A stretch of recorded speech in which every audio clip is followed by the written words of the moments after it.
Myxedema coma, still this has got a mortality rate. Mortality rate is very high with myxedema coma despite intensive treatments, and outcomes are independent of T4 and TSH level.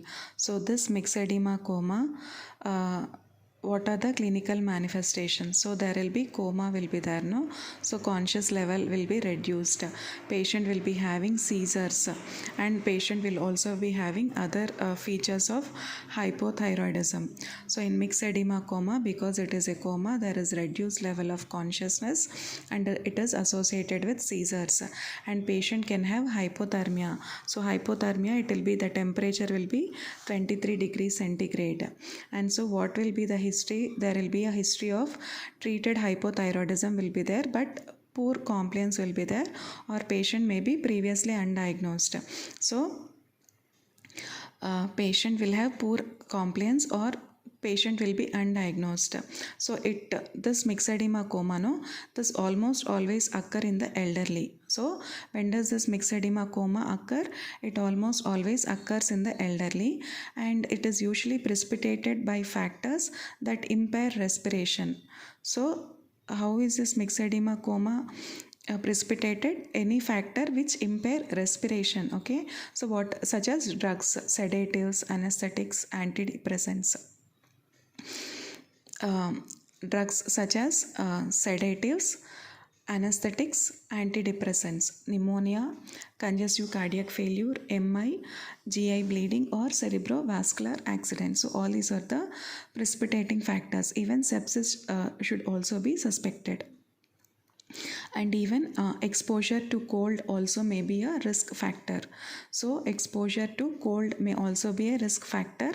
Hypoventilation leading to hypoxia and hypercapnia may play a major role in pathogenesis. So what is the pathogenesis in myxedema coma is hypoventilation. So this hypoventilation, this will lead to hypoxia and hypercapnia, that is carbon dioxide retention. So and hypoventilation leading to hypoxia and hypercapnia, it plays a major role in pathogenesis. Hypoglycemia and dilutional hyponatremia also contribute to myxedema coma. So hypoglycemia and even dilutional hyponatremia, this also contributes to myxedema coma. Hypoglycemia as well as dilutional hyponatremia, so this also contributes to myxedema coma. So what we have to give? We have to give levothyroxine. So we can give levothyroxine IV bolus. So 200 to 400 micrograms. So this serves as a loading dose.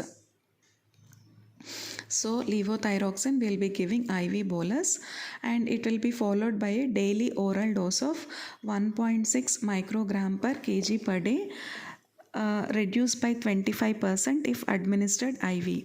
See, IV bolus we are giving levothyroxine, and orally how much we are giving? 1.6 microgram per kg per day. That is, if we are giving IV, we have to reduce the dose. Instead of 1.6 micrograms, we'll reduce it by 25%. If IV preparation, if it is not available, what we have to do is we have to give the levothyroxine by nasogastric tube. Because T4 to T3 conversion, it will be impaired. So we can also add leothyronine intravenously or via nasogastric tube to levothyroxine treatment. So what happens in myxedema coma is T4 to T3 conversion will be impaired. So we can also give leothyronine along with levothyroxine.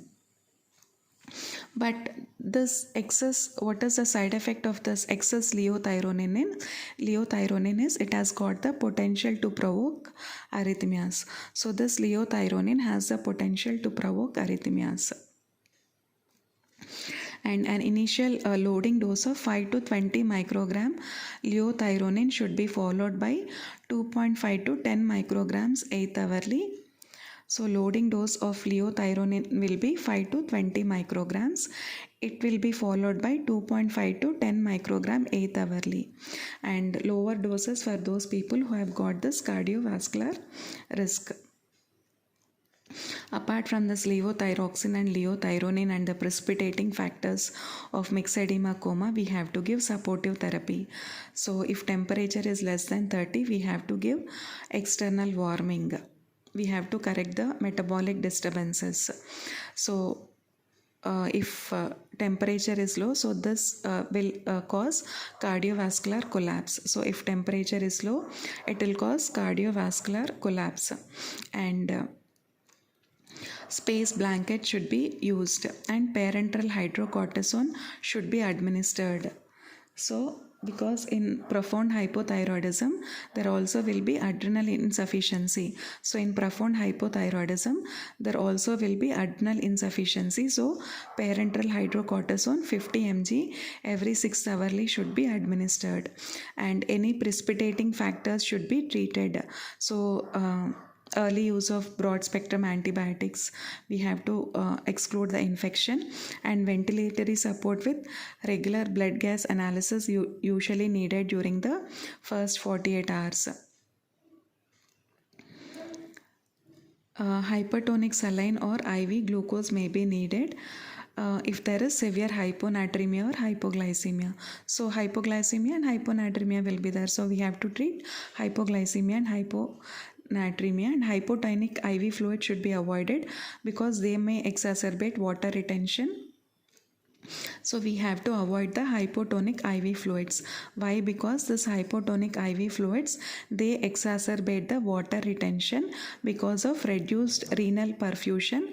Renal perfusion will be reduced, and also there will be inappropriate vasopressin secretion. So this inappropriate vasopressin secretion, this leads to water retention, and metabolism of most medications also will be impaired. So because metabolism of most medications is impaired, sedative should be avoided, and medication blood levels should also be monitored to guide the dosage. Even the medication blood levels should also be monitored if available to guide the dosage of the medications.